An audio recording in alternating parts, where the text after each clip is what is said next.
Welcome to Touring Cars 2000. This year, the most exciting championship in the world of motor racing is about to be transformed. Three manufacturers, Ford, Vauxhall and Honda, they're all going to run 3 cars each. There's going to be a new saloon car class and even changed regulations to make the racing even closer. So, what's new? Who's in and who's out of this year's 24 race series? Laurent Aiello, the defending champion, has gone, and works manufacturers have departed the series as well. But what this means is Brit James Thompson remains at Honda looking for better luck this year. 1994 champion Gabriele Tarquini makes a welcome return to the British series. Meanwhile, the 3rd spot is filled by the Dane, Tom Christensen. He's a former Le Mans winner. Obviously, I'm the new boy in town, and the standard, driving standard and manufacturer standard is very, very high. So I expect it to be very hard, but very close. But I think I stand a good chance of racing a good game here. It's good because we can improve the car better. We have 3 different cars, 3 different setups, so it's really good to improve the car. Ford Keep 97 champion Alain Menu, he's partnered by Anthony Reid once again. But joining the pair of them is 98 champion Rickard Rydell. Now that's an awesome package of Ford. That's going to be different as well, of course. There's fewer teams, but still the same amount of works drivers. So I guess there'll be a little bit more team tactics.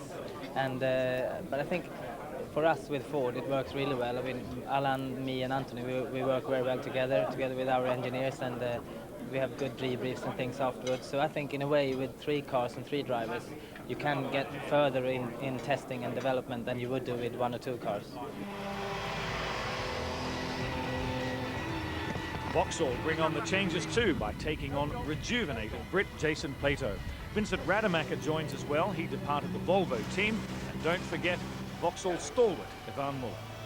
Jason Plato, enjoying it? Yeah, I am actually. It's very different, but it's good because everyone, I think maybe because they've had a couple of lean years, they're very, very focused. They've had a good impetus of new staff coming in, and it's good. I'm really, really enjoying it. I think we're going to have a good year. Got a good feeling. Your old teammate Rickard Rydell driving for the arch rivals Ford. Yeah, that's really good fun in the race now because I can fight really with him now. So I hope that we have a good fighting this year with him. And don't rule out the independents in this equation, in particular this guy, Matt Neal. Remember, he won a race last year, and it's not impossible he could become the first independent to win the series. I think I'm just in a state of nervousness now because it's getting quite close, and I think it is possible, but I don't know. Whenever I get confident, I always do terrible, so I'm just going in there open-minded. Dream a little. Yeah, it'd be nice, wouldn't it? Over the winter, while the teams have been developing new cars, the organisers have been tweaking the regulations so that the racing is even closer. The 3 main ideas they've come up with: number 1, there's limited testing time. Number 2, the teams only have a choice of 2 Michelin tyres to use. And perhaps most significantly, they've come up with something they call success ballast, which simply means if you win a race, they put an extra 40 kilos in your car. Every time you tip up on the podium, it's like someone throwing a sack of spuds in the boot. In a way, I mean, it's the same for everyone. Of course, if you come out with a good car in the beginning of the year, then you're all going to be ahead all year. But then, on the other hand, the team will be able to spend more time in the factory, do other tests and stuff. So it's maybe not such a bad idea. The restrictive testing is going to be in our favour this year. It means they can't all steamroller us and move on. So, I don't know, I think we could have a really good year again.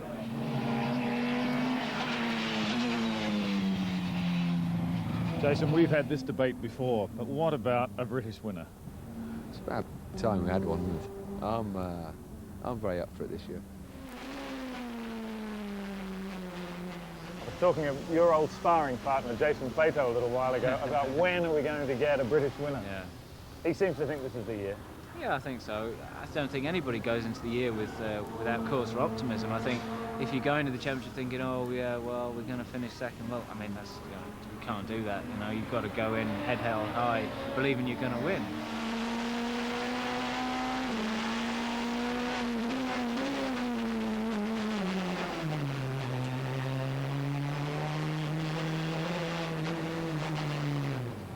Evolution of last year's car. hopefully, fingers crossed, this should be the year. Well, if the year ahead's anything like the last 4 laps have been, I think you're in very good shape. Good luck, mate. Cheers, Chelsea. I'm really upbeat about the 2000 Vectra. I think it's got all the makings of a championship winning car, but you know there's a long way to go. Anything can happen, but I don't know. I've got a good feeling. So there you have it, the greatest overhaul of touring cars affecting the style and substance of the modern era. But one thing is for certain, with more drivers having access to similar machinery, the racing will be close.